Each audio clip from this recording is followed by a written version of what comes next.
The first rays of dawn painted Lake Lambio's surface with liquid gold, casting an ethereal glow across the water that bordered a remote village in Burkina Faso.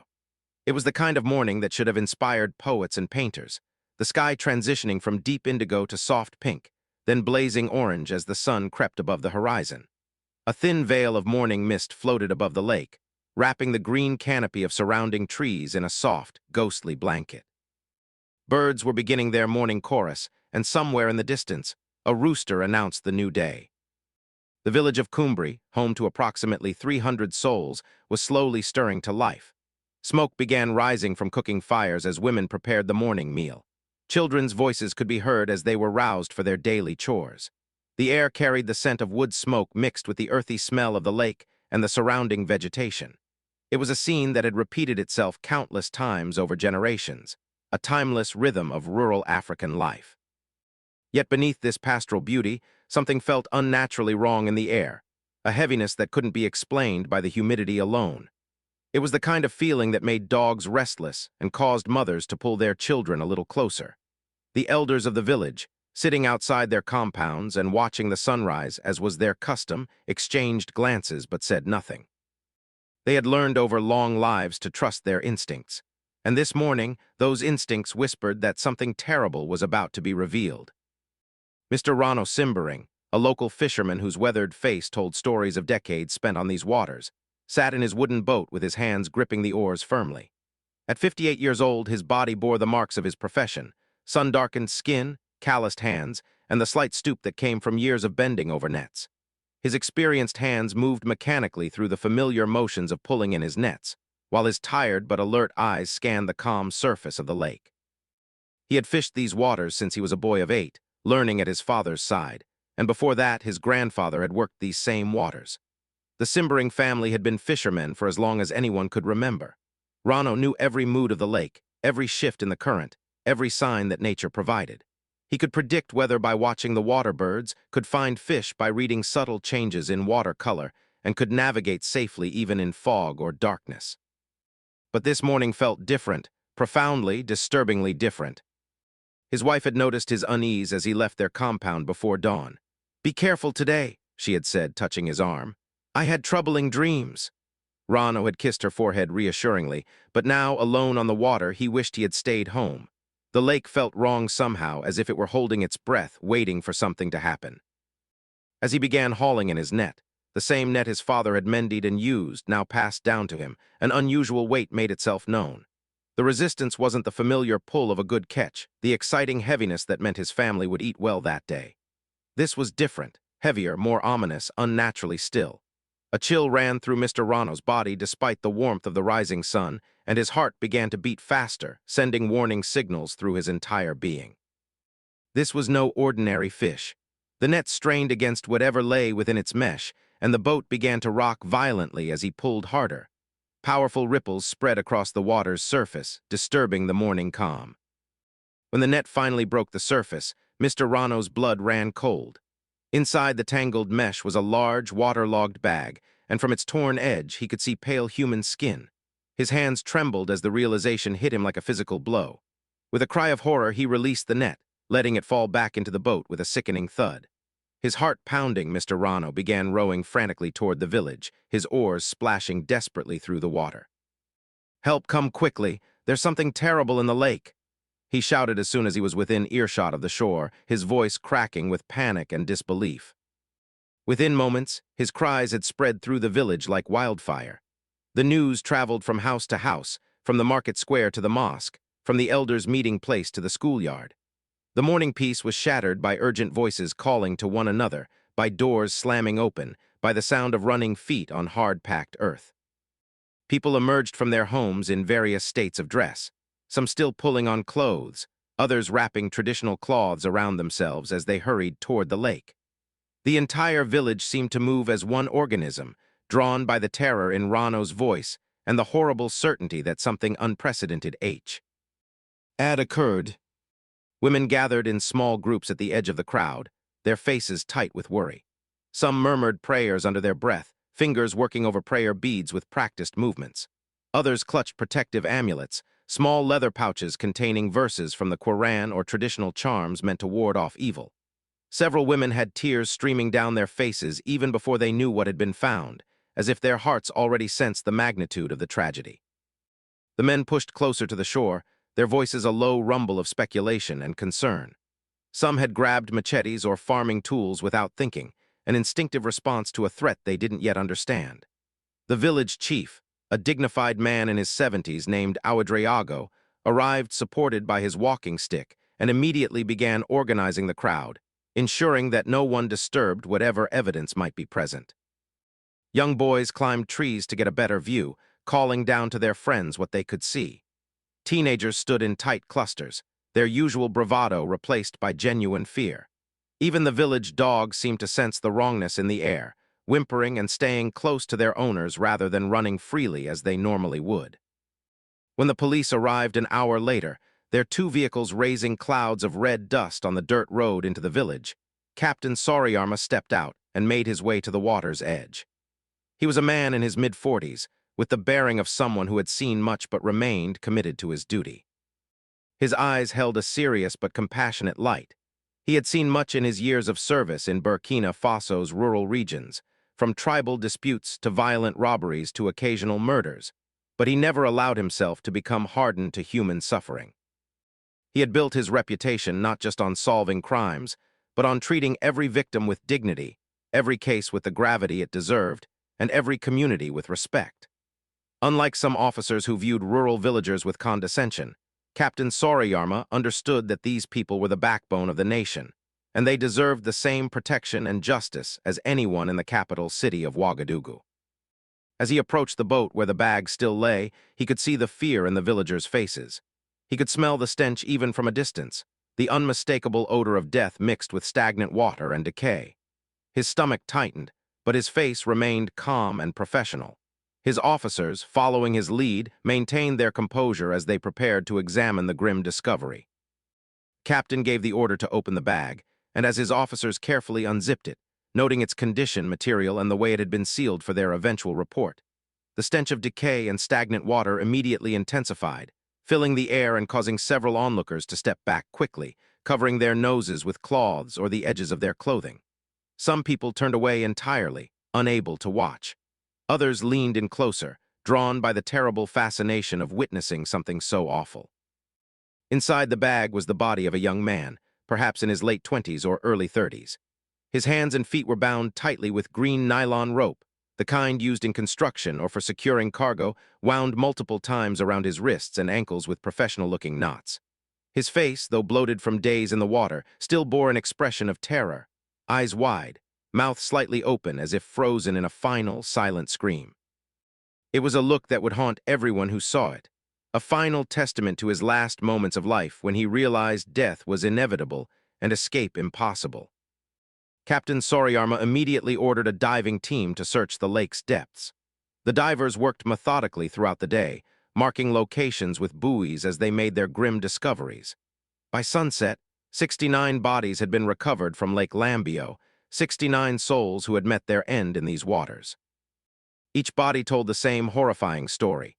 Hands and feet bound with identical green nylon rope, no signs of struggle suggesting they had been incapacitated before being submerged, and faces frozen in expressions of pure terror. As the gruesome work continued through the long, hot day, a military convoy arrived at the scene just as the sun reached its zenith. 3 military vehicles carrying soldiers in combat fatigues pulled up near the lake, and from the lead vehicle emerged Ibrahim Traoré, an experienced African soldier and intelligence officer with a reputation throughout West Africa for solving the most complex and dangerous cases. Ibrahim was a man in his early 40s, lean and muscular from years of military training and field operations. He stood at 6 feet tall with the posture of a career soldier, back straight, shoulders square, movements precise and economical. His face was angular and strong, with eyes that seemed to absorb every detail of his surroundings in a single sweep.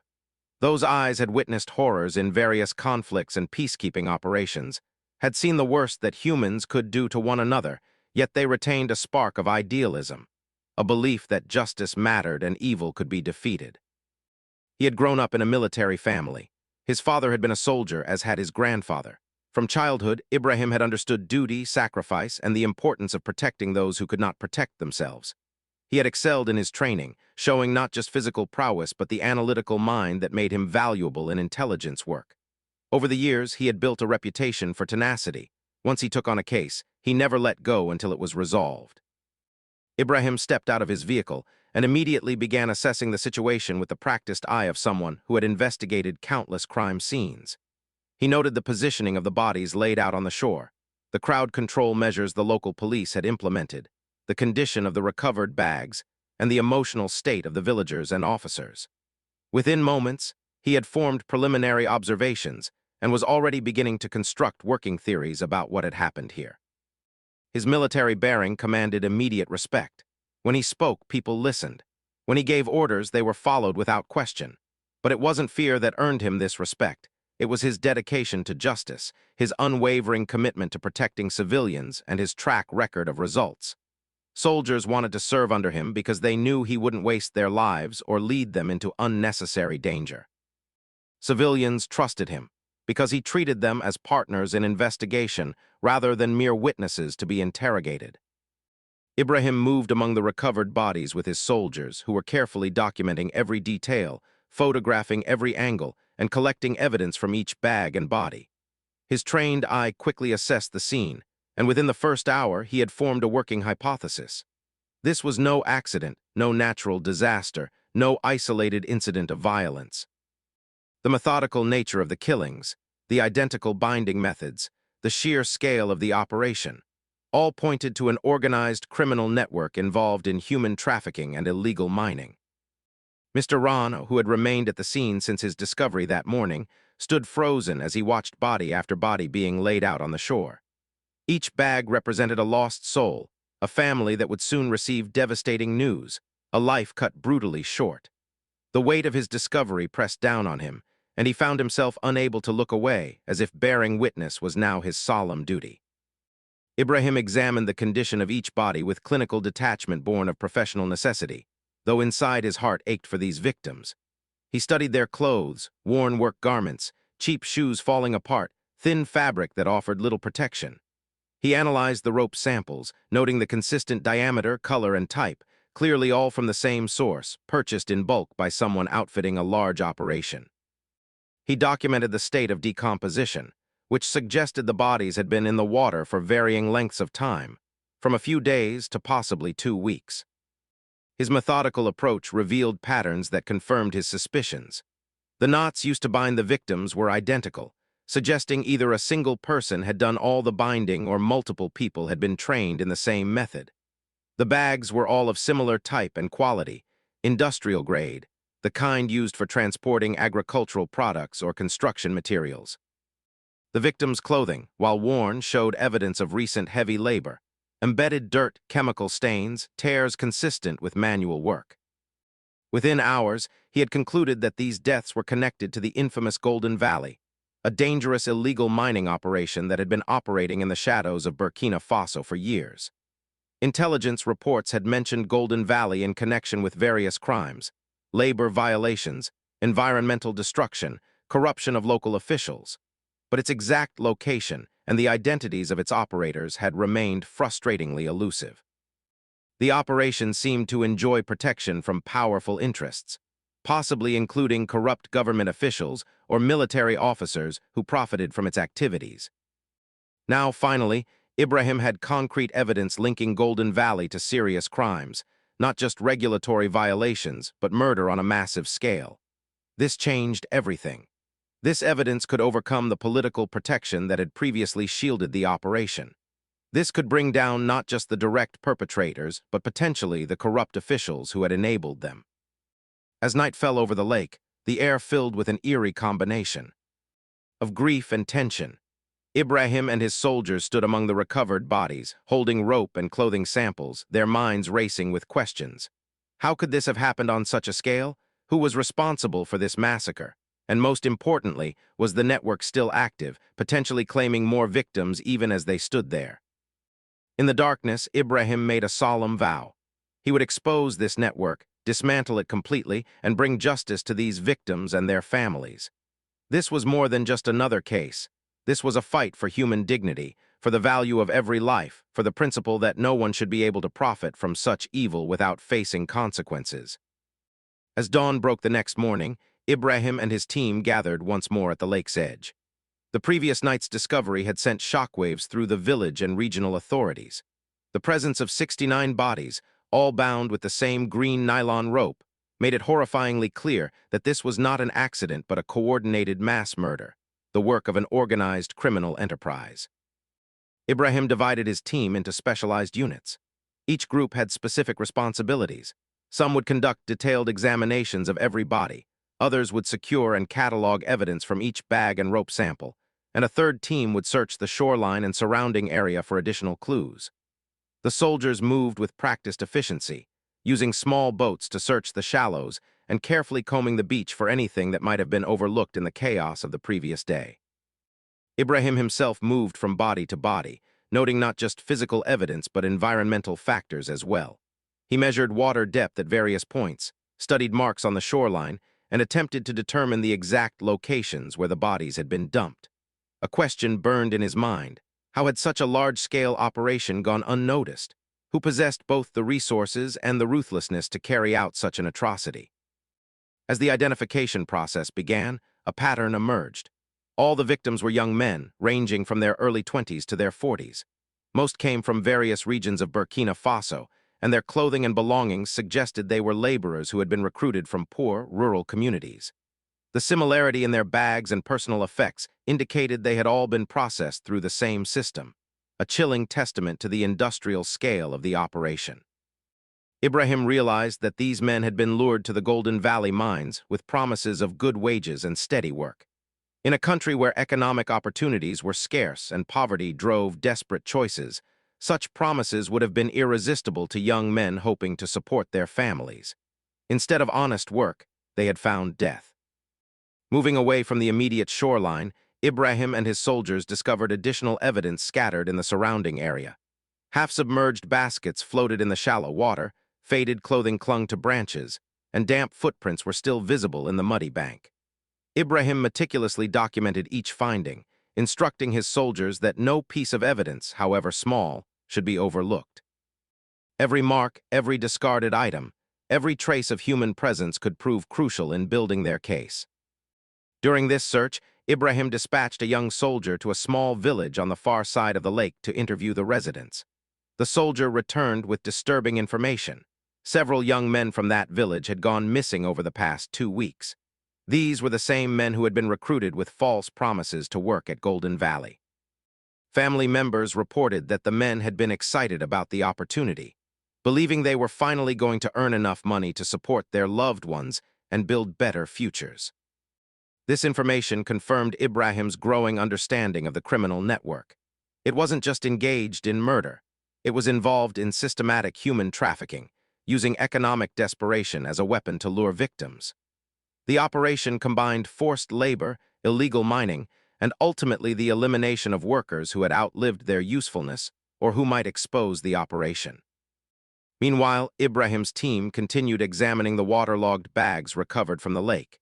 Each bag's condition and the structure of the nylon rope told a story. The bindings were done in an identical manner, suggesting either a single person had bound all the victims or multiple people had been trained in the same method. This level of organization indicated that the network's operations were planned and executed by professionals, people who had done this before and expected to do it again. As evening approached, Ibrahim met with the local police chief and regional officials. He emphasized the need for caution. This network might still be active, and anyone involved in the investigation could become a target. He explained his theory that more bodies might remain undiscovered in the deeper parts of the lake, and arranged for the diving team to continue their search the following day with sonar equipment. At the end of the day, Ibrahim and his team stood at the lake's edge, watching the sun set over the now calm water. The surface appeared peaceful, but Ibrahim knew the secrets it still held beneath. He turned to his soldiers and spoke with quiet determination. This is just the beginning. To reach the truth, we'll have to face dangers we can't yet imagine. But we will get justice for these 69 souls, and we will ensure their deaths were not in vain. The next morning, as the first light filtered through the dense canopy, Ibrahim and his soldiers set out toward the forest that bordered the lake. The previous night's investigation had provided them with a clear roadmap, a direction to follow based on the evidence and the intelligence they had gathered. The bodies weren't just evidence of murders. They were proof of an organized network engaged in human trafficking and illegal mining, a sophisticated operation that had been running for months, possibly years. Before departing, Ibrahim had studied maps of the region, noting the terrain features, water sources, and known mining areas. He had interviewed more villagers, piecing together stories of young men who had disappeared, of strange lights seen in the forest at night, of trucks that passed through on hidden roads in the early morning hours. Each piece of information added to his understanding of the network's operations. Ibrahim gave his team detailed instructions. They would search for Golden Valley's actual locations based on the evidence they had gathered from the lake, following the trail of the victims backward to discover where they had been held, where they had worked, and ultimately where the network's leadership could be found. Every soldier understood that this mission was dangerous, that they might face armed resistance, that the forest itself posed hazards beyond human enemies. The team moved into the forest in a tactical formation, with scouts ahead, flankers on either side, and a rear guard watching for anyone who might try to follow or ambush them from behind. Every man was armed and alert, weapons at the ready but not brandished aggressively. They were soldiers, not invaders. Their mission was to bring justice, not to wage war on the forest or its inhabitants. Ibrahim was accompanied at the front by two local guides, Saman and Latu, who knew every path, every hidden trail, and every potential danger in the area. Both men were in their 50s, their faces marked by years of outdoor living, their eyes sharp and alert despite their age. Saman was tall and thin, moving through the forest with a grace that belied his years, his feet finding secure footing without seeming to look down.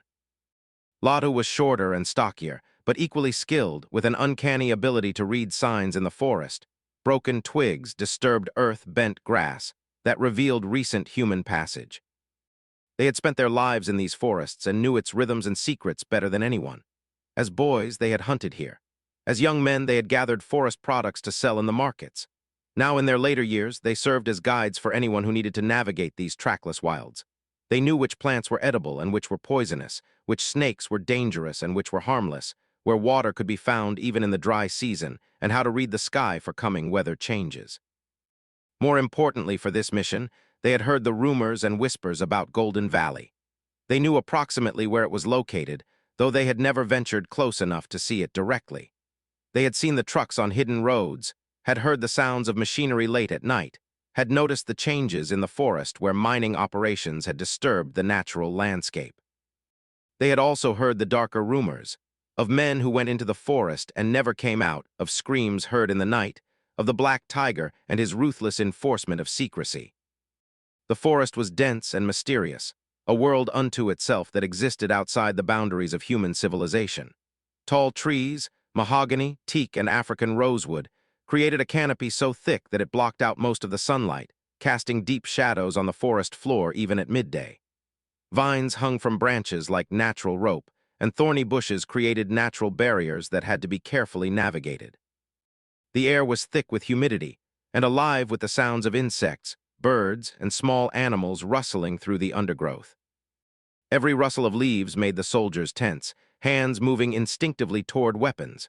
Every snapping twig caused heads to turn, eyes searching for the source of the sound.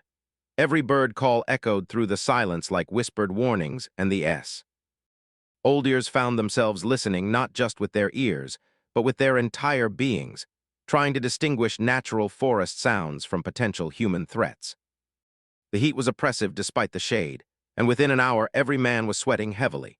They drank regularly from their canteens, knowing that dehydration could be as dangerous as any human enemy. The forest floor was uneven, roots crossed the path like tripwires, hidden holes waited to twist ankles, and mud patches concealed uncertain footing. Progress was necessarily slow, but Ibrahim insisted on caution. Speed meant nothing if they walked into an ambush or alerted their enemies to their presence. Ibrahim instructed his team to move quietly, to step carefully, communicating through hand signals whenever possible so that any potential enemies wouldn't detect their presence through sound. The soldiers complied with professional discipline, their training evident in every movement. They had worked together long enough to function as a cohesive unit, each man anticipating the other's actions, covering angles of approach, and maintaining situational awareness of the entire team's position. The soldiers carefully examined the small pieces of evidence they had found at the lake's edge: fragments of bags, torn clothing, and remnants of nylon rope. Ibrahim quickly concluded that this was the work of a professional network. Every body, every bag, every piece of evidence showed signs of planning and systematic execution. Nothing about these crimes was random or impulsive. By midday, the team discovered a small clearing in the forest. The ground bore clear signs of excavation, and small pits near the edge showed evidence of recent illegal mining activity. Ibrahim examined the deteriorated equipment and old oil drums left scattered around the site. Latu picked up a handful of soil, smelled it, and determined from its odor that this work had been done recently, perhaps within the past few weeks. Ibrahim immediately ordered his team to secure the site and photograph everything. These marks and remnants would be crucial evidence for future legal proceedings. He understood that building a case strong enough to bring down an entire criminal network required meticulous documentation at every stage. The team pushed deeper into the forest, the sense of danger increasing with each step.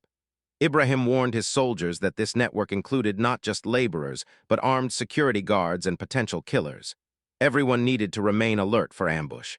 As they approached a small stream, Saman pointed out a narrow path that led in the direction of Golden Valley.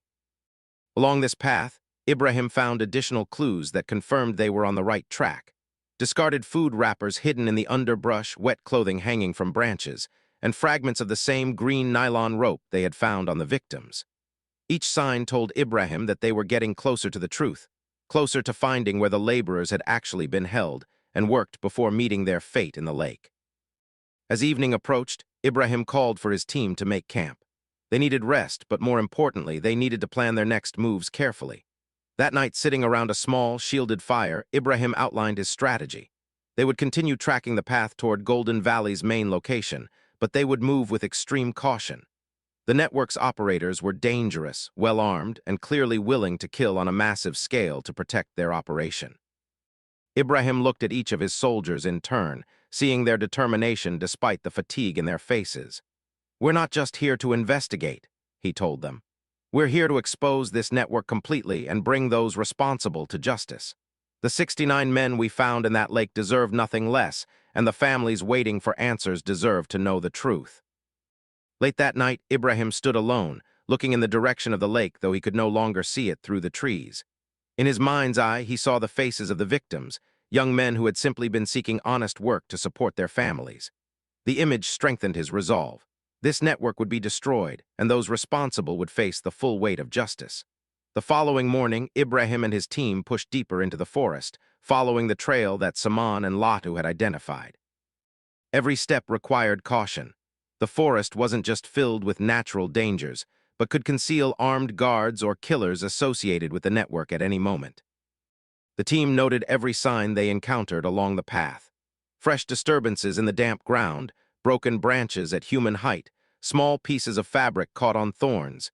Each detail confirmed Ibrahim's theory that this was the route used to transport the trafficked laborers.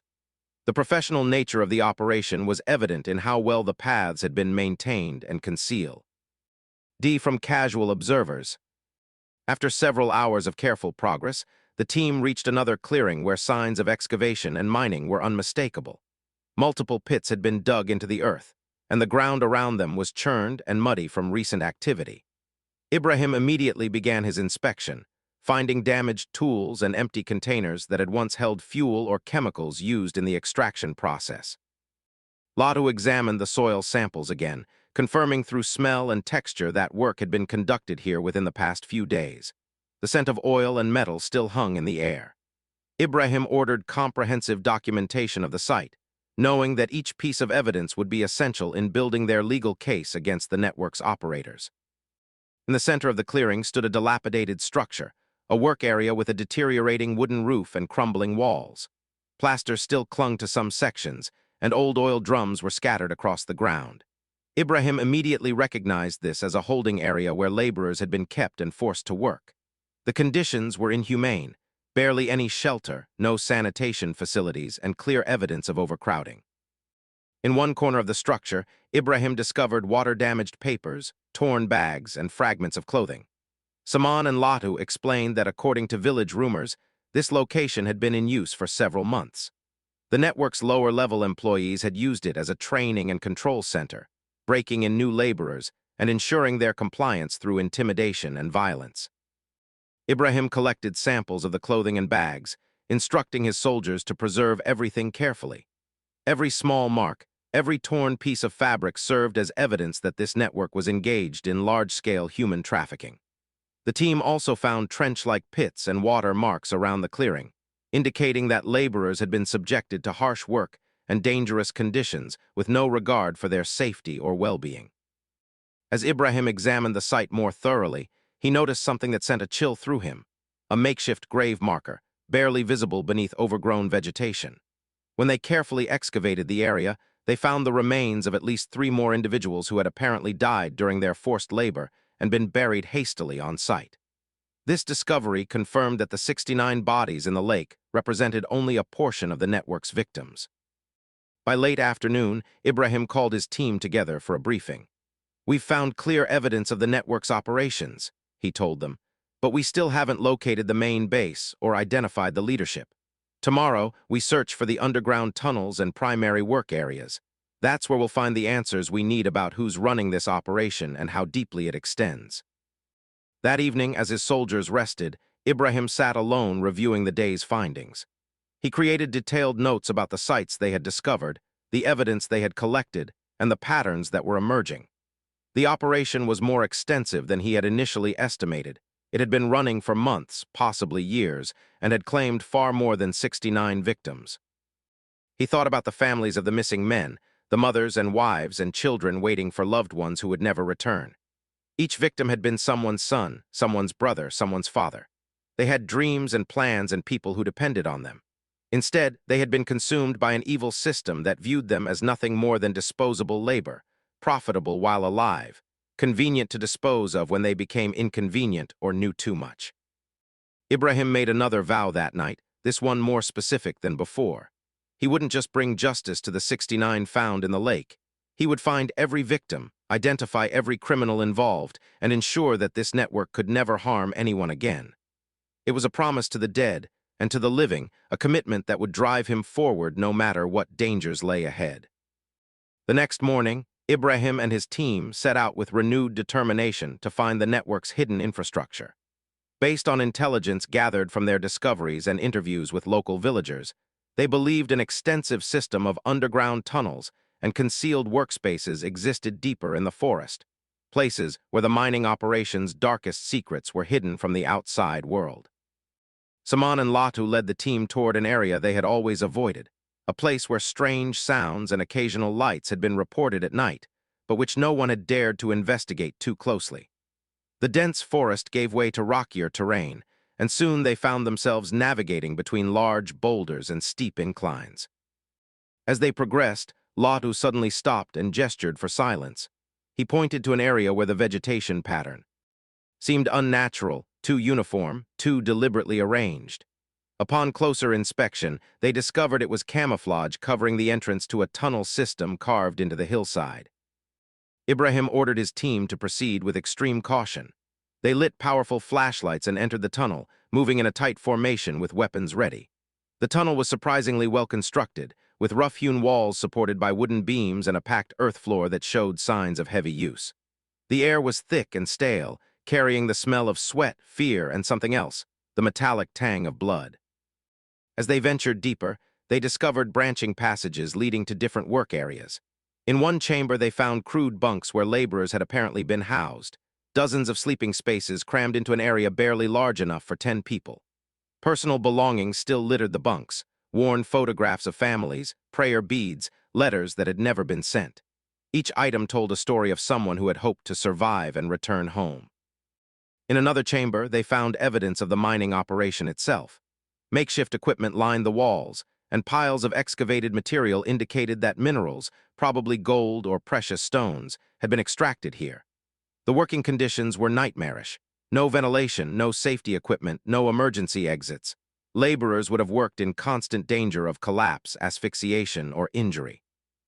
Lieutenant Arif, one of Ibrahim's most trusted soldiers, discovered something even more disturbing in a side passage. Scratches on the walls, desperate markings left by trapped men. Some were simply names and dates. Others were messages. Tell my family I love them. Forgive me. Help us." The scratches were made with fingernails, with rocks, with anything that could leave a mark. They were the final communications of men who knew they were going to die. But the most significant discovery came when Latu found a leather-bound notebook hidden beneath a pile of lumber near what appeared to be an overseer's station. The notebook's pages were water-damaged, but still partially legible. Inside was a ledger, a record of laborers brought to the site, including their names, ages, and villages of origin. Next to many names were cross marks, indicating they were deceased. Some entries included dates and brief notes about how they died. Accident, attempted escape, illness, refused to work. On the last page, scrawled in a different handwriting, less neat, more urgent, was a message that made Ibrahim's blood run cold. "We knew already. We realized what was happening. Please let us go." It was the desperate plea of someone who had discovered the truth about Golden Valley too late. Someone who understood that workers weren't meant to ever leave, that they had been brought here to be worked until they died or became too troublesome, at which point they would be eliminated and disposed of in the lake. This notebook was explosive evidence. It could identify victims, establish timelines, and potentially lead to the identification of the network's leadership. Ibrahim carefully placed it in a protective evidence bag, knowing it would be crucial in any prosecution. As evening fell, Ibrahim and his team emerged from the tunnel system. The fresh air felt like a blessing after hours in that underground hell. Ibrahim gathered his soldiers and spoke with quiet intensity. "We've uncovered the truth of this place. We know what happened here and how these men suffered, but the people responsible, the leaders of this network, are still out there, still free. Tomorrow we find them."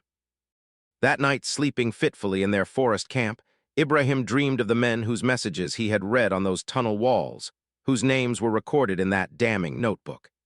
They seemed to call out to him, asking not for revenge, but simply for justice, for recognition that their lives had mattered, that their deaths meant something, that those responsible would be held accountable. Armed with evidence from the tunnels and intelligence gathered from villagers and the notebook, Ibrahim and his team prepared for what they knew would be the most dangerous phase of their operation, directly confronting the network's leadership and bringing them to justice. Saman and Latu provided crucial information about the location of what villagers called the Black Tiger's Den, a fortified compound deeper in the forest where the network's leaders were rumored to operate from. The area was known to be protected by armed guards, and anyone who ventured too close was never seen again. Ibrahim divided his team into 3 tactical units. The main assault team, which he would lead personally, would approach from the primary entrance. A security team would monitor hidden paths through the forest to prevent escape. A river control team would block any water-based escape routes via a nearby stream. Each team was briefed on the plan: capture the network's leaders alive if possible, but protect civilian lives and team members at all costs. As night fell, the teams moved into position. Ibrahim's group crept through the darkness toward the compound, using night vision equipment and hand signals to communicate. They could see the glow of fires and hear voices. The network was active, apparently processing a new group of workers or conducting business. The first confrontation came suddenly when 2 armed guards emerged from behind trees on the perimeter. Lieutenant Arif reacted instantly, disarming one guard while another soldier subdued the second. The brief scuffle was nearly silent. Ibrahim's team had trained extensively for such scenarios. The guards were bound and gagged, then left with a small security detail while the main team continued forward. The compound itself was larger than Ibrahim had expected, multiple buildings constructed from wood and corrugated metal, all surrounding a central courtyard. Through the windows, he could see armed men, computers, and stacks of what appeared to be documentation and money. This was clearly the operational heart of the network, where logistics were planned and profits were counted. Ibrahim gave the signal, and his teams moved simultaneously. The raid was swift and overwhelming. Within minutes, they had secured all entrances and detained multiple suspects.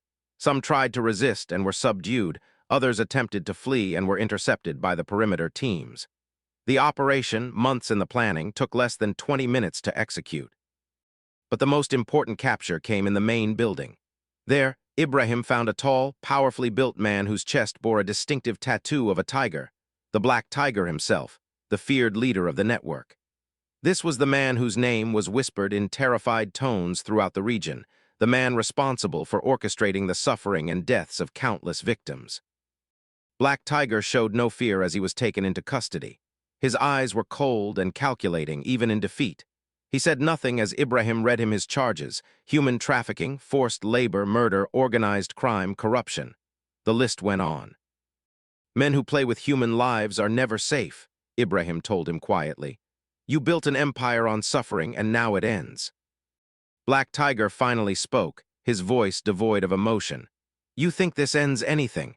There will always be people desperate enough to work and people willing to profit from that desperation. Perhaps, Ibrahim replied, but you won't be one of them anymore. In the days following the raid, Ibrahim and his team worked tirelessly to process the evidence and prepare for prosecution. The compound yielded a treasure trove of documentation: financial records showing years of illegal profits, communications with corrupt officials who had enabled the operation, lists of victims and their families, and detailed logs of the mining operation. The most disturbing discoveries came from the personal effects found in the compound. Thousands of identification documents had been confiscated from workers, a way to trap them by making escape impossible without papers. These IDs allowed Ibrahim's team to identify many of the victims found in the lake and to begin the painful process of notifying their families. Teams of forensic experts worked to identify every body recovered from the lake using DNA analysis, fingerprints, and comparison with the identification documents. Family members began arriving at the village, their faces etched with grief, but also with relief at finally knowing what had happened to their missing loved ones. A few weeks after the arrests, the village held a memorial ceremony for the 69 victims recovered from Lake Lambio. An open field near the lake was chosen as the site. Red and white flags and local banners were placed near each grave. The entire village attended, along with family members who had traveled from across Burkina Faso. The ceremony was profoundly moving. Village elders offered prayers in the traditional way. A priest spoke of justice and divine mercy. Family members shared memories of their lost loved ones, sons who had been dutiful and hardworking, brothers who had been protective and kind, fathers who had sacrificed everything to provide for their children. One moment stood out to Ibrahim above all others. An elderly woman named Missoula, dressed in simple black clothing, approached one of the graves carrying a photograph of her son Dimas. She had waited weeks for confirmation of what she had feared, that her son, who had left home 3 months earlier with promises of good work, had become one of the victims. She knelt at the grave, placed the photograph gently on the earth, and spoke in a voice that, though quiet, carried across the gathered crowd. My son, you have finally come home. May God grant your soul peace and welcome you into paradise. You left us seeking to provide for your family, and you died bravely. Your memory will live forever in our hearts. As Missoula wept, Ibrahim felt tears in his own eyes. This was why the work mattered, not for accolades or recognition, but for moments like this, when justice allowed families to begin the healing process, when the truth provided closure even amid unbearable grief. After the ceremony, Ibrahim met with local officials and international human rights organizations that had taken interest in the case. He advocated strongly for systemic changes to prevent such networks from operating in the future. Increased oversight of mining operations, better protection for vulnerable workers, enhanced law enforcement coordination across borders, and education programs to help people identify trafficking schemes. We didn't just recover 69 bodies, Ibrahim told the assembled officials. We exposed a system that treats human beings as disposable resources. If we don't make fundamental changes, if we don't address the poverty and desperation that makes people vulnerable to these schemes, then we'll be back here doing this again in a few years. His words were heard. Regional governments committed to new initiatives. International organizations pledged support and funding. Most importantly, communities began organizing to protect themselves, creating information networks, supporting cooperative economic ventures that provided real opportunities, and looking out for suspicious recruitment efforts. 3 months after the raid, the trials began. Black Tiger and his top lieutenants faced multiple charges in a special tribunal. The prosecution, led by teams of lawyers working with evidence that Ibrahim's team had meticulously gathered, built an overwhelming case. The defendants attempted various defenses, claiming they were just businessmen, that workers had come willingly, that any deaths were accidents. But the evidence was irrefutable. The testimony of the few workers who had escaped the network alive was devastating. The documentary evidence showed clear knowledge of the deadly conditions and deliberate efforts to eliminate workers who might expose the operation. After a 2-month trial, verdicts were reached. Black Tiger received multiple life sentences for murder, human trafficking, and organized crime. His lieutenants received similarly severe sentences. Lower-level operatives who cooperated and provided additional information received reduced sentences but still faced years in prison. For Ibrahim, the end of the trial brought a sense of closure but not celebration. Justice had been served, but it couldn't bring back the dead. It couldn't erase the suffering that had occurred. It couldn't completely heal the wounds inflicted on families and communities. He returned to Lake Lambio one final time, standing at the shore where Mr. Rano had first pulled up that fateful net. The lake was peaceful again, its surface reflecting the sky. But Ibrahim knew it would forever be marked by what had happened there. 69 souls who had met their end in these waters, their deaths a stark reminder of the evil that humans could inflict on one another when greed overcame compassion. But the lake also represented something else now, a turning point, a moment when justice had prevailed, when a community had come together to demand accountability and change. It was a reminder that evil might exist, but so did people willing to fight against it. As Ibrahim prepared to leave the village and return to his base, many villagers came to thank him and his team. They brought small gifts, food, handcrafted items, blessings. An elderly man, speaking for the community, said simply, "You gave us back our dignity. You showed that our lives matter, that our sons and brothers and fathers matter. We will never forget." Ibrahim felt the weight of those words. This had been one case, one network, one victory in a much larger struggle. Human trafficking and exploitation continued throughout Burkina Faso and across Africa. There were more networks to expose, more victims to help, more battles to fight. But for now, in this place, justice had been done. 69 men had been identified, honored, and laid to rest with dignity. Their families had answers. Their killers were behind bars. It wasn't everything, but it was something meaningful and important. As Ibrahim's vehicle pulled away from the village, he looked back one last time at Lake Lambio. The afternoon sun was turning its waters to gold again, just as it had on that morning when Mr. Rano made his terrible discovery. But now, the light seemed to carry a different quality, not just beauty, but hope. The fight for human dignity, for justice, for the basic principle that every life has value. That fight would continue. And Ibrahim would be there, alongside his team and all the others who refused to accept a world where the powerful could prey on the vulnerable without consequence. The shadows of Lake Lambio had been exposed to the Lig. And in that light, 69 souls could finally rest in peace, knowing that their deaths had not been forgotten, that justice had been served, and that their sacrifice had sparked changes that might save others from the same fate. Ibrahim closed his eyes for a moment, saying a silent prayer for those 69 men and for all victims of trafficking and exploitation everywhere.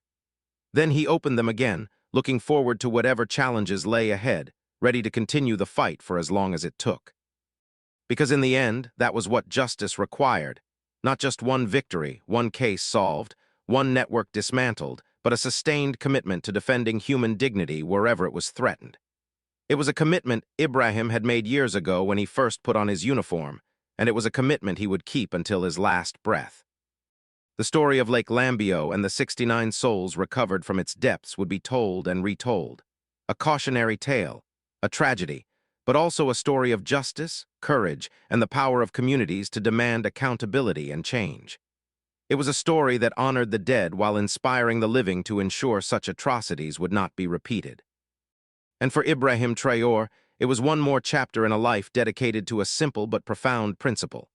That every human life matters, that justice is worth fighting for, and that evil, no matter how powerful it seems, can be defeated by people of courage and conviction working together for what is right.